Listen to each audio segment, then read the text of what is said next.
We're going to talk to you today in Biographies about a preacher named Dadala Kamtharaju. And in case you can't figure that one out, he's from India. He says, oh, by the way, he's married to a lady named Mary. And you'll see in his pictures as I talk to you that they're proudly holding their Bibles in front of them, which is a typical thing for the Indian preachers to do. Whenever you take their picture, they want to have their Bible in the picture with them. Isn't that something? He says, I was born into an idol-worshiping family. We lived in a village where the people did not know the real God. I used to work as a private electrician.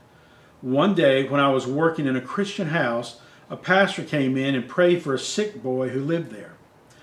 I laughed at the mother for praying for her son's health instead of using medicines. But her strong witness for Jesus made me want to become a Christian, so I accepted Jesus.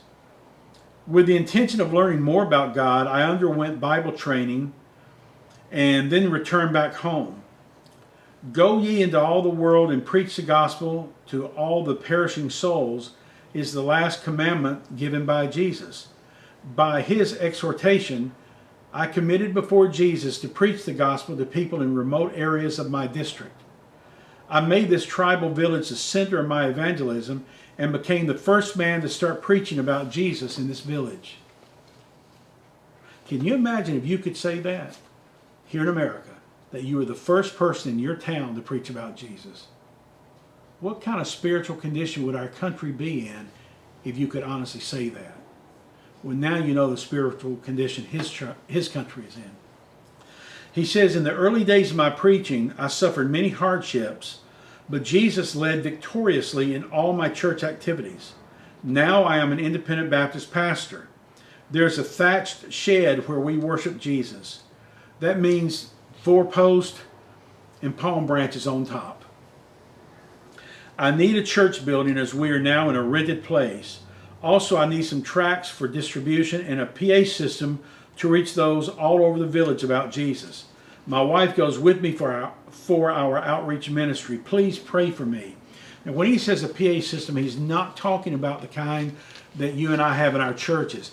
He's talking about a megaphone with a battery in it that just gets the volume out there a little bit more. But the beauty of this is as he goes out on the street to preach, people who are shy to come out of their houses to listen can stand on the porch or literally inside the house because it's just made of sticks, and they can hear the gospel being preached without people seeing them listening. So it protects their security in their mind, but the Word of God cuts through to their heart, and many of them become followers of Christ and then don't mind the persecution they have to endure. So this is a preacher who's worthy of help because he's doing a good job. He's new at it, but he is experienced enough that he's worthy of support. In fact, he's already started 11 churches after having gone into evangelizing 19 different villages. He's had 247 saved and 139 baptized. A younger man by appearance, but doing a good job. This is a guy that if you're in this for the long haul, you might want to get involved in partnering with a man like this that you can support over the next 10 or 15 or 20 years. Listen, if he stops planting churches, we'll let you know and you can stop his support. If he's just going to pastor a church, let his church members take care of him, no problem. But as long as he's out there while pastoring, he's also planting more churches. He needs somebody to partner with him to help share his expenses. Maybe you're the one God has in mind for that. If you feel you are, follow the link at the bottom of the page, get in touch with us, and be sure and share this testimony with your friends. Thanks so much. God bless.